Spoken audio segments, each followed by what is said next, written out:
that this isn't fair. It's not a game, and I think that was huge. Corey, my co-counsel, and I stress the word co-counsel, he was not a second chair, was incredible. We fought over who got to cross-examine Gage Grosskowitz. He won, and he did a better job than I would have. This case has gotten caught up in issues of racial justice, the Second Amendment, self-defense. What does Kyle, what does your team want this verdict to be remembered for, this case to be remembered? When I took this case, I was hired by the two first lawyers. I'm not going to use their names. They wanted to use Kyle for a cause and something that I think was inappropriate. And I don't represent causes, I represent clients. And the only thing that ended up mattering to me was whether he was found not guilty or not. Is that what Kyle feels as well? Is that what Kyle wants, or does he? I believe that's what he wanted. And I had, I told him when I first met him, when he was in custody, that if he was looking for somebody to go off on a crusade, I wasn't his lawyer. And Mark, throughout the week, you said, I caught you in between court. I never talked to you. That you were nervous, that you didn't know what the heck was going on in that jury room. Looking back on all that time waiting, nearly 27 hours to this afternoon, can you kind of walk me through sort of those things you emotions? I expected, we kind of picked amongst ourselves, our wives, our friends, my associates in the building, and I had Tuesday at 4:30, so I was way wrong. Nobody had it going past Thursday, and there was talk today about whether they were going to deliberate on Saturday. I've never seen a jury, and I don't mean this as a slight to them, but they didn't have a lot of questions. We had no information that they ever fought. They were just working through the issues, and so it was the time that made me nervous. There wasn't any information coming out. They submitted 5 questions over that whole time. They never asked to rewatch the videos, beyond those 5 questions. Was that concerning or puzzling question, for you? I was afraid of a compromise. I know it's been reported that we asked for lesser includeds. We objected to all lesser includeds. Kyle was questioned on lesser includeds because he has to be, but that wasn't our wish, that wasn't Kyle's wish. And we, as time went on, were afraid that there would be some horse trading in the jury room. And that's what really concerned us. And Mark, you've been visibly frustrated with the prosecution multiple times. No. How would you characterize your performance? I was a prosecutor. Corey was a prosecutor. And I never went after somebody like they did. And when they put on the Kandiri brothers, knowing that they were lying, that is a problem. This isn't, as I said in my closing argument, I'm not going to, it's not a game. And you're playing with an 18-year-old kid's life. And they were willing to put those guys on.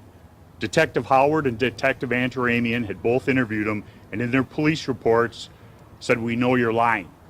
I can't ask that question when they're on the witness stand of the detective because one witness can't comment on another.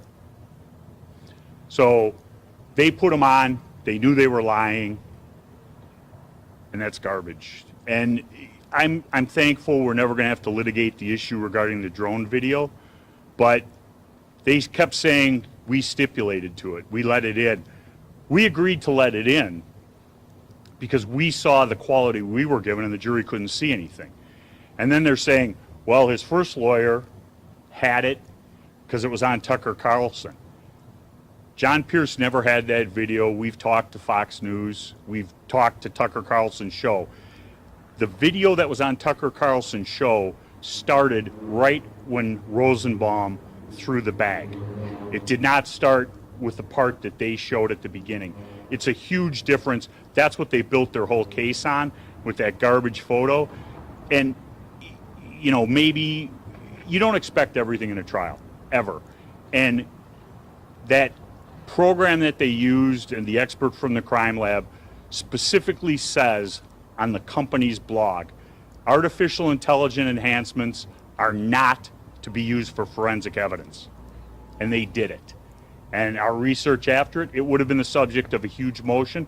We don't have to do it. And you said going into this trial, you didn't want this to be about a cause. But in your opinion, what do you think this verdict says about the Second Amendment? You know, I don't know that it says. I mean, I personally don't like people carrying AR-15s around. You know, there was so much anger and so much fear in Kenosha on August 25th that people did arm themselves. And, you know, we knew from the beginning that if you read that statute correctly, I know everybody thought I was crazy. If you read the statute correctly, he was legal in having that firearm. And obviously, once the evidence came in, the judge threw the charge. They threw the curfew. And those were things that the state wanted to, you know, kind of hang their hat on so they could argue he couldn't be there, he couldn't own the gun. What was the first thing that Kyle Rittenhouse told you after the verdict? Thank you. Mark, the surviving victim, Case Gross-Kreutz, said in an interview in recent days that watching Kyle testify basically looked like a kid who got caught doing something wrong. I'm paraphrasing. What does Kyle want the families of the two men killed to know about how this all played out? Because he repeatedly talked about feeling like he had no choice. But clearly there's If Mr. Groskowitz and some of the other people had let Kyle go to the police, there would only be one individual dead. They referred to him, and I talked about it, as an active shooter. Anybody can look up the definition of an active shooter from the FBI, law enforcement. He didn't meet it, but the way that those words are so charged, that's what they used. They wanted to paint him as that. You know, I wish nobody died. I wish I never met Kyle Rittenhouse. And I don't mean that because he was a bad client. I just mean because then this wouldn't have happened. whether or not he feels he had to do it, is he remorseful? Does he feel bad about for those families? I think he does. We've talked about it. There's been so much talk about whether the tears were genuine. All I can say is when we prepared Kyle and we worked on his testimony, there were things we couldn't talk about in my office because it got too emotional and he couldn't handle it. He's in, counseling for PTSD, so he doesn't sleep at night. Remorse, I think, manifests itself some other ways. I don't think he can ever walk out here and say that because of the situation. But I know Kyle Rittenhouse, and I know what he feels. Mark, Can along I those ask- lines, where does he go from here? He has to get on with his life the best he can. I think eventually some anonymity will come back to it. I don't think he'll continue to live in this area. I think it's too dangerous. He's had 24-hour security since this happened. We're thankful that the judge protected his address. Everybody in this case, and when I say that, I mean prosecution, defense. To me, it's scary how many death threats we've had. I was answering my phone on the way back from court in Kenosha. My office isn't that far. After the third death threat, I quit answering the phone. And Mark, what do you say to people who may look at this verdict and still think that he had no business being in Kenosha that night? What do you say to the people who are frustrated by this? He had as much business being there as any of the demonstrators or the rioters. That's all I can say. I mean, there's going to be people who will never agree with that statement, but if we all would just mind our own business a little bit, I think we'd all be better off. And it's a hard lesson to learn, but Couldn't that have been said about Kyle? it could be. He was asked to be there. He wanted to help the community, and that's the narrative that the state went with. He shouldn't have been there. He was asked to be there by Nick and Dominic, and the Kandiri brothers wanted security. And I'm not trying to blame anyone. I wish he had never been separated from Ryan Balch, and we wouldn't be here. Does he regret coming here to Kenosha?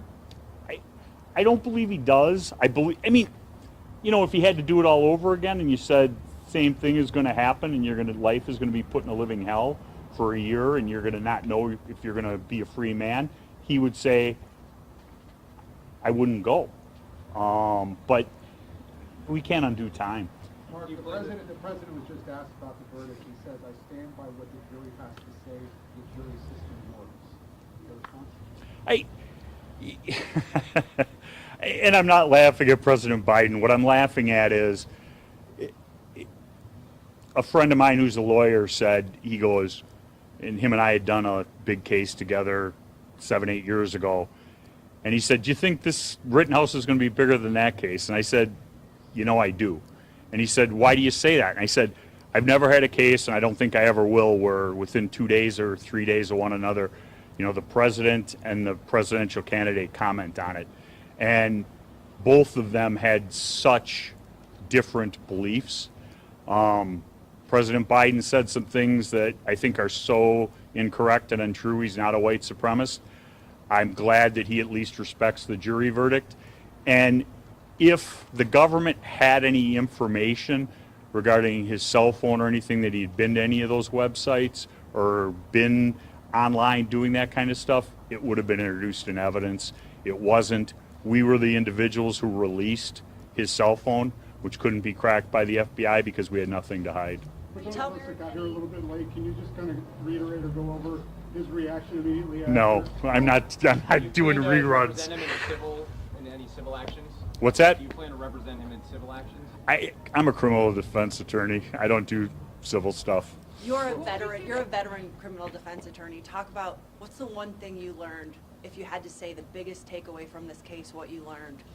Every case is different, and every case has surprises. You know, hey, I learned I could wait 24 hours for a verdict. What about, what happens to the $2 million bond?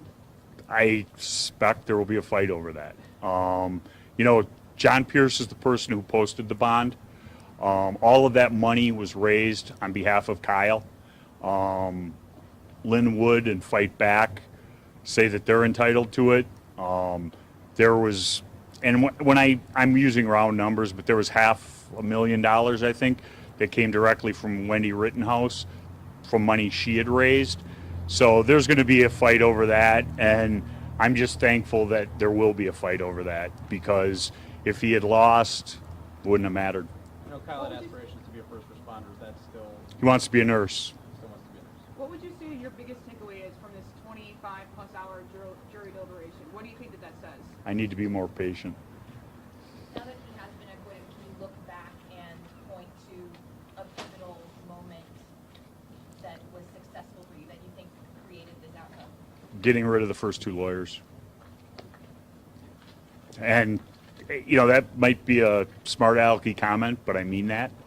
And I got my best friend, Corey, to join, who I trust. And to be able to work with somebody who you don't have to check their work, you don't worry about what they're going to be doing, you give them a project and it's done as good or better as you do yourself, it's priceless. There's been a lot of commentary on the prosecutor's performance in this case. What would you say being up there with him every day? You must have got here a little bit late. I've known Tom Binger for a long time. I knew him when he was a civil lawyer. I'm disappointed with some of the things he did, and I've said why. Such as what? Putting on the Kandiri brothers when you know they're lying. Changing your prosecution, going with provocation after you say that my client chased him down and shot him in the back. Calling him an active shooter when he's not. You know, justice is done when the truth is reached, and I don't know that it's set up to do that, but a prosecutor is supposed to seek the truth. It's not about winning, and this case became about winning, and that's probably why it got so personal. How about the judge? What do you say about how the judge handled the case? You know, I've never seen so much made of so little, and that's not to pick on you guys or anything like that, but I've tried cases as a prosecutor 100 years ago in front of Judge Schrader. I've tried cases as a defense lawyer, and him and I butted heads as a defense lawyer.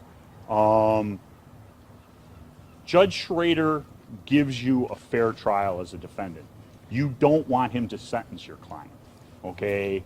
But in this case, we were looking for a fair trial, and if we lost, we knew what was going to happen. So it wouldn't have mattered whether it was that judge or some other judge. He's getting life in prison. So I'd rather have a fair trial. I thought he gave us a fair trial. You know, everybody got all crazy about the tumbler. Who cares? That has nothing to do with this. I mean, I've seen the tumbler used before. I've seen clerks pull things out and suspicious things happen. Kyle pulled it out. And I'll be real honest, we had every juror scored on a sheet, and we were devastated when those 3 of the 6 jurors were separated from the panel because we thought they were 3 of our strongest jurors, and Kyle pulled their names. So I think it's a good system. You know, I've got a trial in front of him, you know, a big case. And maybe in that one I'll think he's unfair, but he's a fair judge. But he also said something about, like, in the future, he plans on rethinking the possibility of live coverage to this extent. Given what you guys have gone through, you know, he mentioned that you guys went through a lot, there were threats made to you. What do you think that should be going forward, setting a precedent about? I don't know about that. You know, I think that I've never done a case that was televised gavel to gavel. I've had cases that have gotten media coverage. I was kind of, I knew this case was big. I had no idea it was going to be this big. I mean, I've gotten calls from people I haven't seen in 25 years. It's just bizarre. And I'll never be able to figure out exactly what it is that caused the interest that it did. I don't think it made the attorneys act different. I don't think it made the judge act different. I suspect when everything cools down, if there was another big case in front of Judge Schrader, he'd let the cameras in. Mark, will Kyle say anything to the crowd that's gathering down there now with you on his behalf? We don't know that there'll be trouble, but you know, there's people gathering. By the time we left, there were more and more people showing up. Do you think anything he might say could make things go better than before? I don't. The people who are going to end up causing trouble, they don't want to hear from Kyle Rittenhouse. It's, you know, what, remain calm? What do you think the wider implications of this verdict are, if any? I don't think it's that kind of case. I mean, you know, when you want to talk about implications and precedent and things like that, is it ever going to happen again? You know, is there ever going to be just a total unrest in Kenosha or some other city, and that's going to happen? You know, I just don't see that.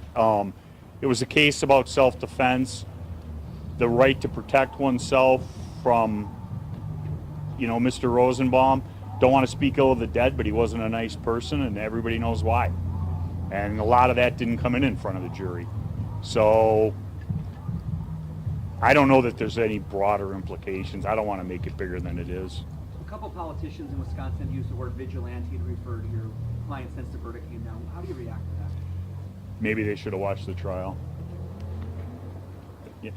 I know Kyle Rittenhouse said thank you to you. You said that after the verdict was read. Can you share any more about general reaction from him or his family in that moment? You know, it's one of those things that anything that's said at this time is kind of meaningless. We have to take it in, reflect on it, and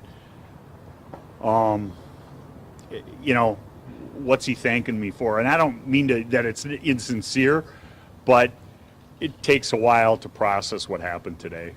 I haven't processed it. What's next for you? I don't think I can't answer that question. If I had to guess, and it would be a guess, I don't think they'll stay in Wisconsin. What's next for you? I got a trial in a week.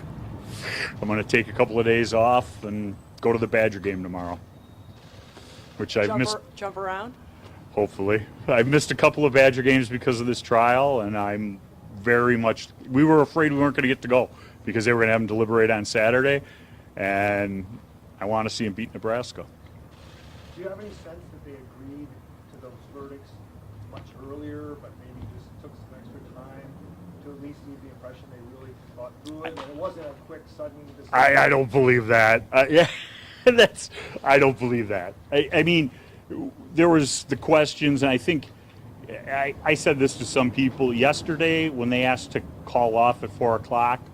You could see the tenseness in those people, the jurors. At least I could, or I sensed it, who were entering that room, and if they wanted to quit early because I think they were tense, and if there was some early verdict and they were playing all of us for fools, they're great actors and actresses. I don't think that was the case. Are you going to keep in touch with the Rittenhouse family? I believe so. I have clients from 30 years ago I still talk to. I get one of my oldest favorite clients. He moved out of Racine, moved to Minneapolis. He texted me congratulations. I talk to him once a month. I try to stay in touch with clients who want to stay in touch with me. I like to see him do well, and I hope that Kyle does. Do you think that they'll keep a low profile? I hope so. What do you think the amount of time that the jury took to do this says about how they handled it? They took it very seriously.